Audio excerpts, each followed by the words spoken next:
Faith and Works. Chapter 8. God's commandment-keeping people.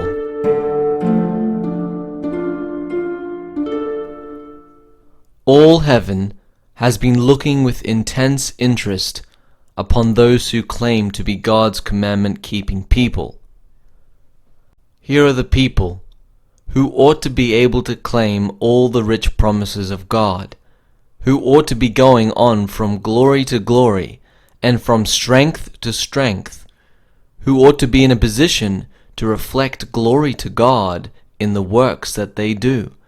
Jesus has said, "Let your light so shine before men, that they may see your good works and glorify your Father which is in heaven." We have received the rich blessing of God, but we must not stop here. We are to catch more and more the divine rays of light from heaven. We are to stand just where we can receive the light and reflect it in its glory upon the pathway of others. There has never been a time when we could feel more courage and confidence in the work than at the present time.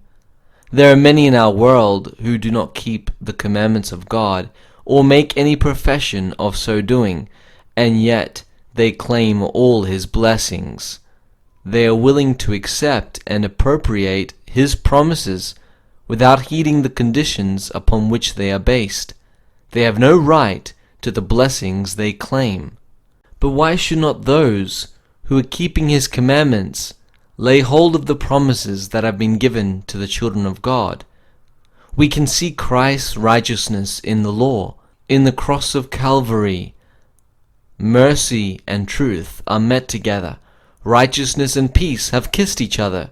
This is the blending that there should be in our work. Truth and righteousness must be presented with the love of God as it was manifested in Jesus. What purity will then be seen? What a cleansing of every moral defilement will be shown to be necessary. Then, when this is done, the stubbornness of the will, which has kept so many away from the light, as they behold the preciousness of the Redeemer, His mercy and pity, will all be melted away from their souls. Every one of us must fall on the rock and be broken. Will there be one who will retain his stubbornness?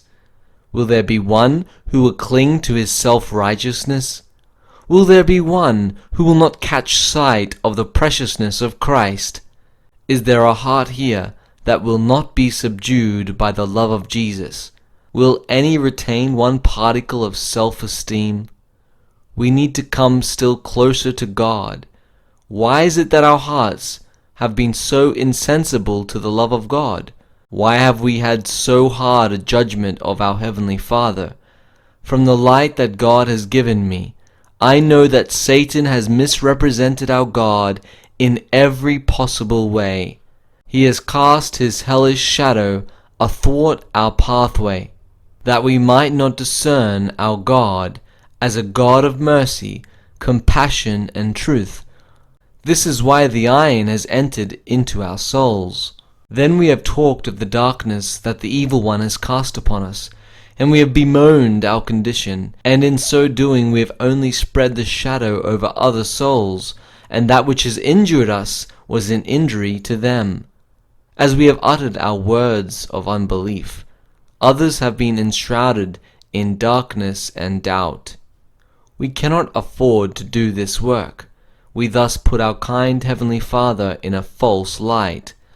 All this should change. We must gather up the rays of divine truth and let our light shine upon the darkened pathway of others. Heaven's light shines for those who will follow Christ, the light of the world. He says, "He that followeth me shall not walk in darkness, but shall have the light of life." What kind of recommendation do you give to the world of the religion of Christ if you go repining and complaining and filled with sorrow? Those who keep the commandments of God should make it manifest that the truth is sanctifying the soul, refining and purifying the thoughts, and elevating the character and life. Christ has died that the moral image of God might be restored in our souls and might be reflected to those around us. We need to drink deeper and deeper the fountain of life. I hope that not a soul will be satisfied without making thorough work for eternity. And from this time on may it be seen, both by precept and example, that you are representatives of Christ. You may have a living testimony to bear. Hear what the Lord has done for my soul. The Lord is ready to impart still greater blessings. He permitted all his goodness to pass before Moses. He proclaimed his character to him as a God full of mercy, long-suffering and gracious, forgiving iniquity, transgression, and sin. Moses was to represent this character to the people of Israel, and we are to do the same. We are to go forth to proclaim the goodness of God and to make plain his real character before the people.